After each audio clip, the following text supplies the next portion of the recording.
In this question, you're asked to draw as many resonance structures as you can for the molecule shown. Then identify each of your resonance structures as a major or minor contributor to the resonance hybrid. If you don't know where to start, you should recognize that there's a negative charge on the oxygen, so maybe you draw in the lone pairs first. Then recognize that there's an atom with lone pairs right next to a pi bond. This means that I can move electrons from that lone pair down to form a new carbon-oxygen pi bond. And when I do that, the electrons in the carbon-carbon pi bond must move, so I can put them on carbon.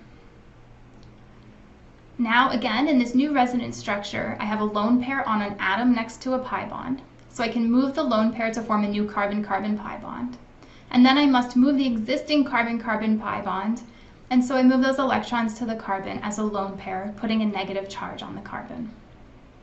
Finally, again, I have a lone pair or a negative charge next to a pi bond, so I'll move the lone pair over to form a new carbon-carbon pi bond, and then I'll move the electrons from the existing carbon-oxygen pi bond onto the oxygen, giving the oxygen 3 lone pairs and a negative charge.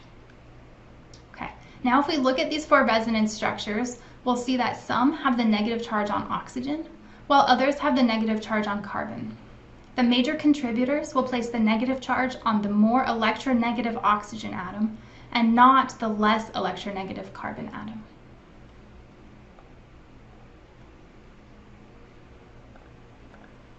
Now take a look at each of the pairs of structures shown below and determine which pairs represent contributors to a resonance hybrid.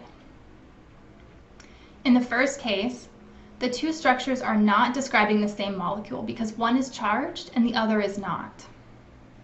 In the second case, the atoms present are not the same. We cannot introduce or eliminate atoms when drawing resonance structures. In the bottom case, the hydrogen atom has moved from the bottom oxygen to the top oxygen, so those cannot be describing the same resonance hybrid because the atom positions must remain unchanged. Only in this bottom left case are the 2 structures describing the same resonance hybrid. Here we can interconvert the 2 structures by moving only pi bonds. So remember that when we're drawing resonance structures, we can move only non-bonding electrons and pi bonds.